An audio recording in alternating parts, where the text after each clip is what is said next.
Hello everyone, welcome back to my YouTube channel government job fever. तो आज एक vacancy आई हुई है जो कि यूपीएससी की तरफ से है। सीएपीएफ की जो वैकेंसीज होती हैं जिनको बोलते हैं सेंट्रल आर्म पुलिस फोर्स, जिसमें आपका बीएसएफ की वैकेंसीज होती हैं, सीआरपीएफ होती है, आईटीबीपी होती है, एसएसबी होती हैं। तो इन सब की एक जॉइंट आई हुई है, इसको हम बोलते हैं सीएपीएफ। तो इन सब की वैकेंसी के बारे में मैं बताऊँगी। पूरे आप वीडियो ज़रूर देखना। इसमें मैं आपको सिलेक्शन प्रोसीजर, इंपॉर्टेंट डेट्स क्या है, एजुकेशन क्वालिफिकेशन, एग्ज़ाम पैटर्न क्या है, जॉब लोकेशन क्या है, प्रोसेस क्या रहने वाला है, ठीक है, और इसमें जो भी आपका फिजिकल टेस्ट है, मेडिकल है, कितने का एग्ज़ाम होगा, सारा कुछ मैं आपको बताने वाली हूँ। तो वीडियो के लास्ट तक ज़रूर आप बने रहिएगा। और हाँ, ये ऑल ओवर इंडिया की पोस्ट हैं जिसमें मेल और फीमेल दोनों ही कैंडिडेट अप्लाई कर सकते हैं। देखिए, यूपीएससी नाम आते ही आपको पता है कि ए क्लास लेवल के ऑफिसर्स होते हैं, ए क्लास लेवल की जॉब होती है। इतनी अच्छी फैसिलिटीज़ के बाद और बहुत बढ़िया जॉब जिसको बोल सकते हैं, एक अच्छी सैलरी के साथ ये जॉब है। तो चलिए स्टार्ट करते हैं वीडियो को। सबसे पहले मैं आपको बता दूं कि बीएसएफ में जो वैकेंसीज़ निकली हैं, टोटल पोस्ट है ये 253, जिसमें बीएसएफ की है 66, सीआरपीएफ की हैं 29, सीआईएसएफ की हैं 62 एंड आईटीबीपी में निकली हैं 14। और एसएसबी की बात करें तो इसमें 82 पोस्ट निकली हुई हैं। इंपॉर्टेंट डेट्स की बात कर लेते हैं। तो फॉर्म जो स्टार्ट हो चुके हैं 20 अप्रैल से, और लास्ट जो डेट है इसका 10 मई है फॉर्म भरने की। एग्ज़ाम आपका हो जाएगा 7 अगस्त को। एग्ज़ाम डेट ऑलरेडी आ चुकी है, तो आपके पास टाइम बहुत कम है। सबसे पहले फॉर्म भर के आप जल्दी से जल्दी इसके प्रिपरेशन में लग जाइए। अब बात करते हैं आगे कि क्या होने वाली है एग्ज़ाम फॉर्म की फ़ीस। तो देखिए, अगर जनरल और ओबीसी की मेल कैंडिडेट्स की बात करें तो 300 रुपये फ़ीस है। बाकी सबके लिए इसमें ज़ीरो फीस है। इट मीन्स आप एससी, एसटी या फीमेल्स के लिए बिल्कुल ज़ीरो फीस है। आप बात करते हैं यहाँ के एज क्राइटेरिया की, तो 20 से 25 साल, 20 मिनिमम और 25 मैक्सिमम ही इसको फॉर्म को फिल कर सकते हैं। और जो एज आपकी काउंट की जाएगी वो 1 अगस्त तक काउंट की जाएगी। 1 अगस्त तक आप 20 साल से छोटे नहीं होने चाहिए और 25 से आप ज़्यादा नहीं होने चाहिए। अब आगे बात कर लेते हैं इसकी एजुकेशन क्वालिफिकेशन की। अगर आप कोई भी ग्रेजुएशन कर रखी है आपने, कि कोई भी bachelor degree, BA, BCom, BSc जो भी आपने कर रखी है, कोई भी बैचलर डिग्री, तो आप इस फॉर्म को भर सकते हैं। अब ये कन्फ्यूज़न होता है कि क्या लास्ट ईयर वाले भी, अपेयरिंग वाले भी भर सकते हैं। जी हाँ, अगर आपका रिज़ल्ट है जो आपका लास्ट डेट जो आपका फॉर्म भरने की है उससे पहले आ जाता है, तो आप भी आराम से फॉर्म भर सकते हैं। तो सिंपल सी क्वालिफिकेशन है कि कोई भी ग्रेजुएट इस फॉर्म को फिल कर सकता है। तो अब हम बात कर लेते हैं एग्ज़ाम पैटर्न की। देखिए, जो इसका एग्ज़ाम है वो बहुत ध्यान से सुनिएगा डिटेल को, एक भी चीज़ मिस हो गई तो प्रॉब्लम होगी। देखिए, एग्ज़ाम इसका एक ही पेपर होगा, लेकिन एक दिन में 2 पेपर होंगे आपके, पेपर 1 और पेपर 2। तो पेपर 1 की बात करें तो 10 से 12 के बीच में होगा, और अगर पेपर 2 की बात करें तो वो 2 से 5 होगा। एक ही दिन में मॉर्निंग और इवनिंग, इस टाइप से समझ लीजिए, दो पार्ट्स में आपके पेपर होने वाला है। पेपर 1 जो होगा वो होगा 250 मार्क्स का, मतलब कि 250 मार्क्स का पेपर है जो कि एमसीक्यू बेस्ड होगा। लेकिन इसका जो सिलेबस है वो थोड़ा वास्ट है, आप ध्यान से सुनना, और मैं स्क्रीन पे भी लगा दूंगी। इसमें जनरल एबिलिटी आएगी आपका, ठीक है, आपका जीएस पूरा आ जाएगा, इसमें आपका नेशनल और इंटरनेशनल करंट अफेयर्स आ जाएंगे, इसमें आपका history, political, economy, geography, Indian geography, world geography. आप ये सोचिए कि पूरा की पूरा आपको छूटा ही नहीं है, इसमें सब कुछ इसके अंदर आने वाला है।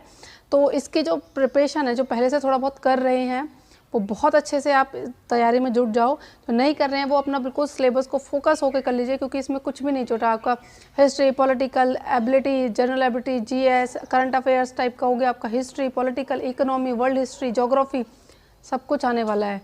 तो इसी तरीके से आपका पेपर 1 हो जाएगा। दूसरा है पेपर 2 जो कि 2 से 5 होगा, और वो होगा आपका 200 नंबर का, जो कि लिखने का होगा डिस्क्रिप्टिव। इसमें आपका जीएस के पेपर जीएस का आएगा सिलेबस, इसमें आपका ऐसे आएगा और कॉम्प्रिहेंशन जो कि इंग्लिश में होगा, आपको इंग्लिश में ही लिखना होगा। बाकी सब है वो आपका हिंदी में लिखना होगा, आप हिंदी में आराम से कर सकते हो। तो पार्ट ए और पार्ट बी, इस टाइप से आपके 2 पेपर हो गए हैं। जो इसका आपका पेपर 2 में भी पार्ट 2 ही होंगे, लाइक पेपर 2 में जो 2 से 5 होने वाला है उसमें भी पार्ट 2 होंगे। पार्ट ए में आपका जीएस आएगा, और ठीक है, और जो पार्ट बी है उसमें आपका जो इंग्लिश कॉम्प्रिहेंशंस है, और आपको इंग्लिश में ही उसके आंसर लिखने हैं। इट मीन्स आपको रिटर्न करना पड़ेगा, जो भी क्वेश्चन होंगे उसका आपको रिटर्न में ही मार्क्स पूरा पेपर लिखना होगा। पेपर 1 का है वो आपका एमसीक्यू होगा, पेपर 2 है वो लिखने वाला होगा। क्या क्या सिलेबस है वो मैं स्क्रीन पे आपको लगा दूंगी। अब इसमें बात करते हैं आपकी फोर्थ प्रेफरेंस की, कैसे कैसे आपका होता है। देखिए, कट ऑफ जो होती है आपका वो आपका कट ऑफ जो आपने रिटर्न किया है और जो इंटरव्यू है, रिटर्न आपका हो जाएगा 450 मार्क्स का और इंटरव्यू बाद में होगा 150 मार्क्स का। उसका प्रोसीजर मैं आगे बताऊंगी।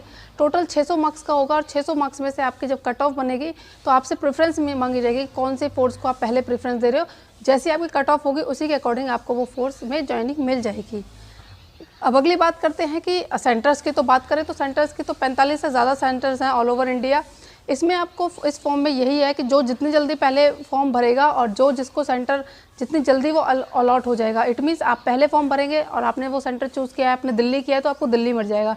लेकिन और किसी कैंडिडेट ने पहले भर दिया, जब तक दिल्ली फुल हो गया तो आपको कोई और चूज़ करना पड़ेगा। तो जल्दी से जल्दी फॉर्म भरिए ताकि आपको सेंटर आपका मनचाहा मिल जाए। नेक्स्ट ये बात करते हैं कि जब आप कट ऑफ क्लियर कर देते हैं, आप जो रिटर्न किए हैं, जो पहले पेपर की कट ऑफ क्लियर कर देते हैं तो उसके बाद आपको पीएसटी के लिए बुलाया जाएगा, जिसमें आपका height, chest, long jump, short jump ये सब होगा। मैं आपको लगा दूंगी। हाइट की बात करें तो जो मेल्स की चाहिए वो 165 सेंटीमीटर, फीमेल की 157 सेंटीमीटर। चेस्ट की बात करें तो 81 से 86 जो होता है आपका सेंटीमीटर, फीमेल्स में वो नीड नहीं है। 100 मीटर की जो रेस है वो मेल्स को 16 सेकंड में करनी होगी और फीमेल्स को 18 सेकंड में करनी होगी। इसके बाद बात करते हैं एक और रेस की, वो 800 मीटर होगी जो कि 3 मिनट 45 सेकंड में मेल्स के लिए और 4 मिनट 45 सेकंड्स में फीमेल्स के लिए। लॉन्ग जंप की बात करें तो आपको 3.5 का क्राइटेरिया मेल्स के लिए है और फीमेल्स के लिए 3 का मीटर का है। शॉर्ट पुट की बात करें जो कि आपका लगभग 7.5 किलो, इट मीन 7.26 का होगा, जो कि 4.5 मीटर्स मेल्स को फेंकना होगा। फीमेल्स के लिए इसकी कोई मैंडेटरी नहीं है। ये सिर्फ क्वालिफाई नेचर का होगा। जैसे ही आप इन सबको जो भी नॉर्म्स दिए इसके अकॉर्डिंग आप इसको क्लियर कर लेते हो, उसके बाद आपका मेडिकल टेस्ट होगा, जिसकी पूरी इन्फॉर्मेशन आप उसमें भी देख सकते हो, जो मैं अभी फॉर्म का लिंक भी दे दूंगी, आप इजीली वहाँ जाके चेकआउट कर सकते हो। मेडिकल में भी वही सब आपका आइज़ और ये सब का नॉर्मल चेकअप्स होते हैं, बहुत ज़्यादा हाई फाई नहीं होता है। आप मतलब फिजिकली फिट हो उस चीज़ का मेडिकल टेस्ट होगा।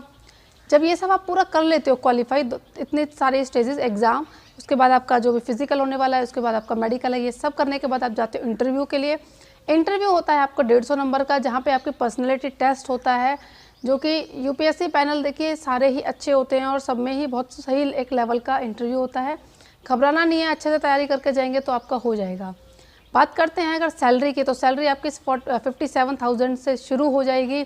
बात इधर सैलरी की नहीं, इसमें जो जितनी भी आपको फैसिलिटीज़ मिलती हैं वो इतनी ज़्यादा होती हैं कि आप मतलब सैलरी वाइज ना देख के, और अगर आप पूरा देखेंगे इसका एक पैकेज तो बहुत ही अच्छा इसका सिस्टम होता है। देखिए यूपीएससी जो भी एग्ज़ाम कराती है वहाँ पे आप समझिए कि आपको सैलरी और बाकी फैसिलिटीज़ की टेंशन लेनी ही नहीं है। तो बहुत अच्छी देखिए वो है, बहुत इसको नॉर्मल भी नहीं ले सकते आप।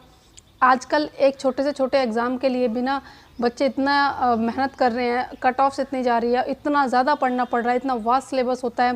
बट ऐसा भी नहीं है कि सिलेक्शंस नहीं हो रहे हैं, बहुत हो रहे हैं। तो आपको सही डायरेक्शन में सही तरीके से काम करने की ज़रूरत है। और ये वैकेंसी तो बहुत अच्छी है, मेल और फीमेल्स दोनों ही अप्लाई कर सकते हैं। और ये वर्दी की नौकरी तो अपने आप में ही बहुत अच्छी होती है। तो चलिए मिलते हैं नेक्स्ट वीडियो में। आई होप आपको समझ आया होगा। मैं लिंक दे दूँगी डिस्क्रिप्शन में, आप नोटिफिकेशन भी पढ़ सकते हैं और अप्लाई भी कर सकते हैं वहीं से। तो चलिए मिलते हैं नेक्स्ट वीडियो में, तब तक के लिए गुड लक।